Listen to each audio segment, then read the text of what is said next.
Unit 5, Recording 2. Rosemary, what are the most common situations where people have problems in communicating? Well, probably one of the main situations where people have problems communicating is where they're unsure of who they're talking to. So, for instance, going to a party and it's a room full of strangers, people you've never ever met before. That generally for most people will prove to be a little bit of a difficult situation. I suppose the second area is where people are unsure of what they're talking about, so the content worries them for whatever reason. And the third area is where we're in a situation of speaking to an audience who we perceive are very different to us. So they are different in terms of their age, or their experience, or their status. So that's quite general, so can we think of a specific example? Maybe that party again.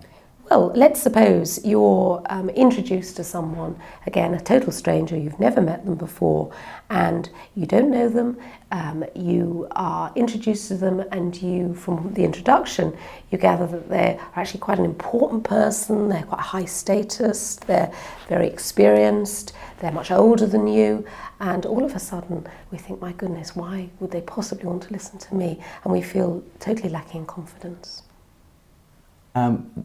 In that situation, what are the most common mistakes they're going to make?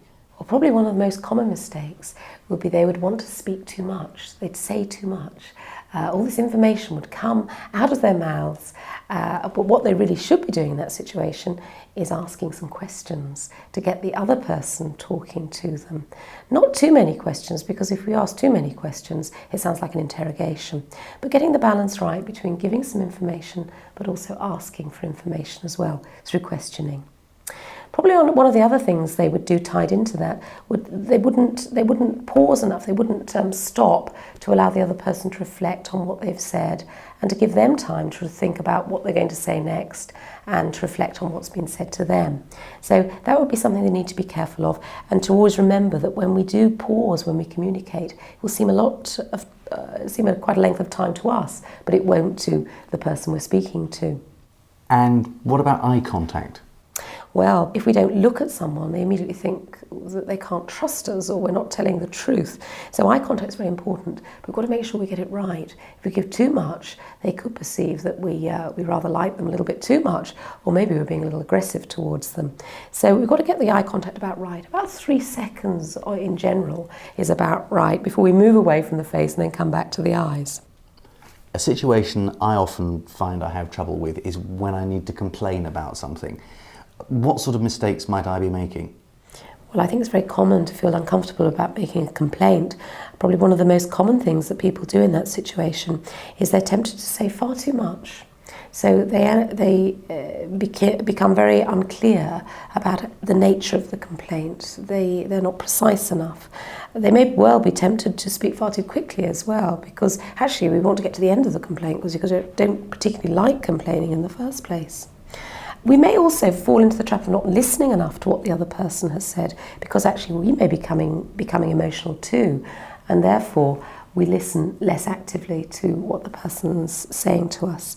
And they in turn may not listen very well to us either, so the whole complaint may become totally out of hand and we may end up completely falling out with one another. So that's probably why complaints can be very difficult to handle. So those are the problems you might encounter when you're complaining. How do you make a successful complaint? Well, the first thing to do is to think and plan how you're going to voice your concerns. So don't go straight into it. You've really got to think and consider what's needs to be said. Make sure the sentences are short. Take out any language which could be seen as being emotional and irritating to the other party. And then wait and be prepared to get a response from the other person who you've made the complaint to, and really listen actively to what they're saying and summarise or test your understanding of what they've said to make sure you totally understand their point of view. And when you summarise something, how do you do that effectively?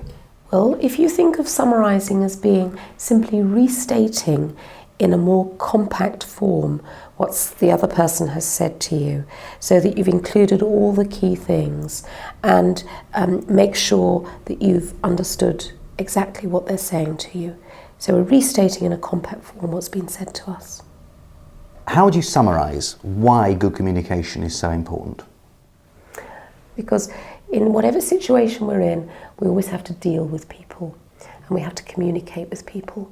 And if we're going to get the best out of people and build relationships successfully, whether it be at work or in a social situation, we need to have good communication skills. And we mustn't think that good communication skills are something that we all naturally have. It's something that we all need to work on to make sure that we build good relationships.